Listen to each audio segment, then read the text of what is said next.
un cordial saludo. Nosotros somos el equipo número 4, el cual está conformado por mis compañeros Diógenes Corona, José Luis Rojas, José Santander, Carmen Rojas y quien les habla, Ángel Geraldine Rosa.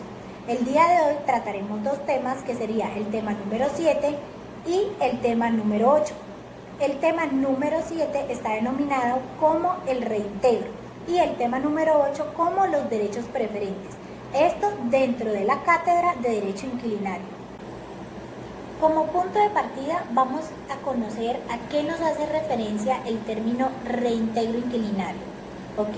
Este nos hace referencia al derecho que tiene el arrendatario para poder exigir se le sea devuelto el pago que éste ya ha realizado por un inmueble que está usando. Esto en base al canon máximo que ya nos ha establecido un organismo. También se le será devuelto el dinero que éste ya haya pagado por una vivienda que sea considerada inhabitable. Estas viviendas son consideradas inhabitables también por un organismo. Ahora, vamos a conocer o vamos a distinguir que el reintegro inquilinario está regulado por una ley, y es la Ley de Regulación y Control de los Arrendamientos de Vivienda. Para esto cito el artículo 130 de la ya mencionada ley, el cual nos establece: queda totalmente prohibido el exceso de cobro bajo coacción u otras modalidades que intenten desvirtuar el canon de arrendamiento establecido por la Superintendencia Nacional de Arrendamiento de Vivienda. La violación de las disposiciones de este capítulo serán sancionadas de conformidad con lo propuesto por esta ley. Luego de haber estudiado lo que sería el reintegro en materia inquilinaria, podemos estudiar el reintegro de sumas de dinero por depósito. El reintegro por depósito en materia inquilinaria nos hace referencia al artículo 121 de la Ley de Regulación y Control del Arrendamiento de Vivienda, en consecuencia de aquel cobro en exceso del canon máximo que ya ha sido establecido por la Superintendencia Nacional de Arrendamientos de Vivienda, o aquellos pagos que se han realizado por alquileres ilícitos, es decir, pagos o alquileres que van en contrariedad a lo establecido por nuestra ley o por nuestros decretos. Ahora bien, debemos tener en cuenta que dentro del reintegro la responsabilidad siempre va a recaer sobre el arrendador o bien sobre la persona encargada de cobrar estos canos de arrendamiento o la persona encargada de cobrar el alquiler, sin importar la relación que exista entre el arrendador y el cobrador. Siempre estos recibirán sus consecuencias o sus sanciones que se encuentran establecidas en el artículo 141 de la ley ya mencionada. Si nos vamos y estudiamos su numeral 15, nos menciona una de estas sanciones, que sería el pago de una multa por 50 unidades tributarias. Estudiemos entonces lo que sería el reintegro de intereses sobre alquileres. Este se da una vez se ha incurrido en el cobro de sobrealquileres o bien el exceso del cobro. El reintegro de intereses, resarcimiento de los pagos indebidos o sobrealquileres se da en los inmuebles sometidos a regulación. También recordemos que el procedimiento de reintegro de intereses se encuentra consagrado en la Ley para la Regularización y Control de los Arrendamientos de Vivienda. Ahora bien, ¿qué está sujeto a repetición? A repetición está sujeto todo pago en exceso del canon máximo establecido por los organismos competentes. También recordemos que la obligación de repetición corresponde al arrendador. Ahora bien, el reintegro se hará sobre la base del exceso cobrado desde la fecha de la iniciación del contrato hasta la fecha de la regulación.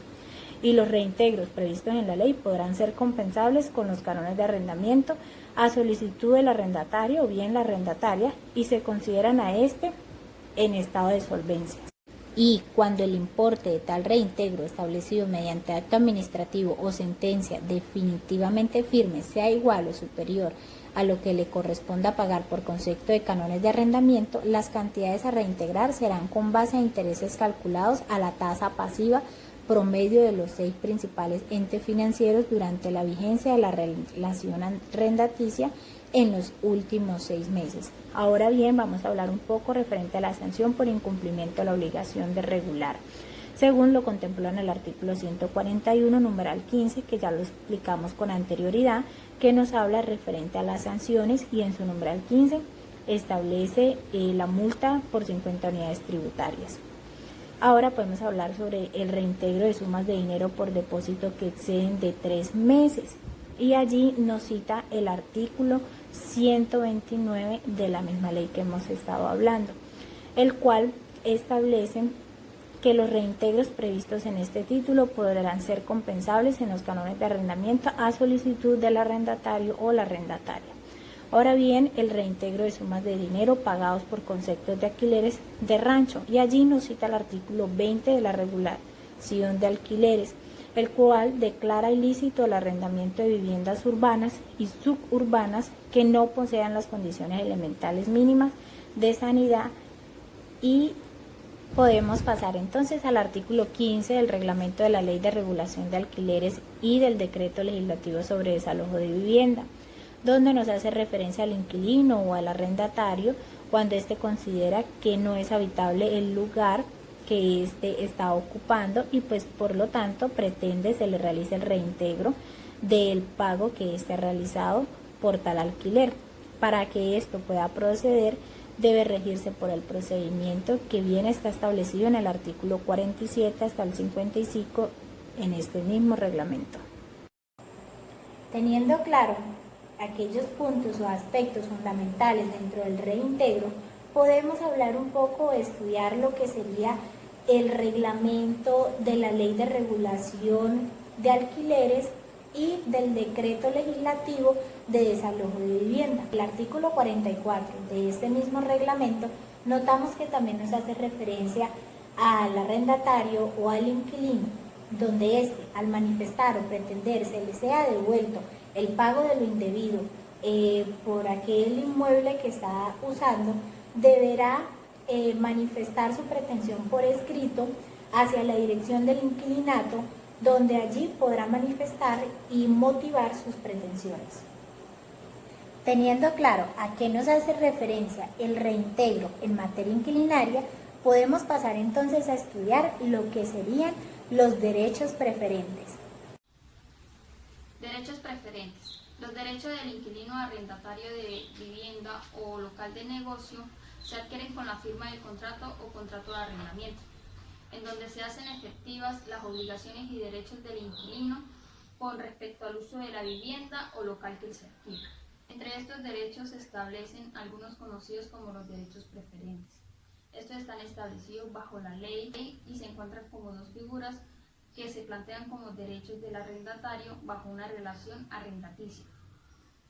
Esto es porque se establece la posibilidad de que el arrendatario continúe como el poseedor de la vivienda, ya sea como un nuevo arrendatario o como un poseedor precario. Estas son las dos modalidades de la preferencia arrendaticia, la cual se define como aquel derecho que tiene un arrendatario de seguir ocupando un inmueble con preferencia de un tercero si el propietario desea arrendar la vivienda. Y en el caso de que el propietario desee venderla, existe la posibilidad de la preferencia objetiva, en donde el propietario tiene la obligación de ofrecerle primero al arrendatario la vivienda antes de un tercero, siempre y cuando el arrendatario tenga la posibilidad de solventar el pago del canon de arrendamiento. La propiedad arrendaticia se plantea como un derecho en el cual solo el arrendatario tiene la potestad de rechazar o aceptar el arrendamiento. En caso de que el arrendatario manifieste su rechazo por continuar en la vivienda mediante el debido documento en el plazo establecido, el arrendador deberá presentar ese documento para notificar que el arrendatario ha renunciado a su derecho de preferencia. De esta manera, únicamente el arrendador podrá dar en arrendamiento la vivienda a un tercero. El documento debe de presentarse ante la Superintendencia Nacional de Vivienda. Esto conforme al artículo 89 de la Ley para la Regularización y Control de los Arrendamientos de Vivienda. Cabe destacar que las nuevas normas de la Ley de Arrendamientos de Vivienda resucitan el derecho de preferencia que no existía desde la puesta en vigencia de la Ley de Arrendamientos Inmobiliarios en el año 2000. Esto no es más que el derecho que tiene el arrendatario a permanecer como tal después de vencido el contrato de arrendamiento a plazo fijo. Este derecho de preferencia estaba contemplado en el Decreto Legislativo sobre Desalojo de Vivienda de 1947 y fue eliminado por la Ley de Arrendamientos Inmobiliarios de 1999. Preferencia ofertiva. Está dado por la obligación del arrendador de informar al arrendatario en primer lugar y mediante un documento auténtico bajo su voluntad, de venderle el inmueble, determinado en dicho documento de ofertar el valor del inmueble establecido por la Superintendencia Nacional del Arrendamiento de Vivienda. La Ley para la Regularización y Control de los Arrendamientos de Vivienda prevé en los artículos 131 al 137.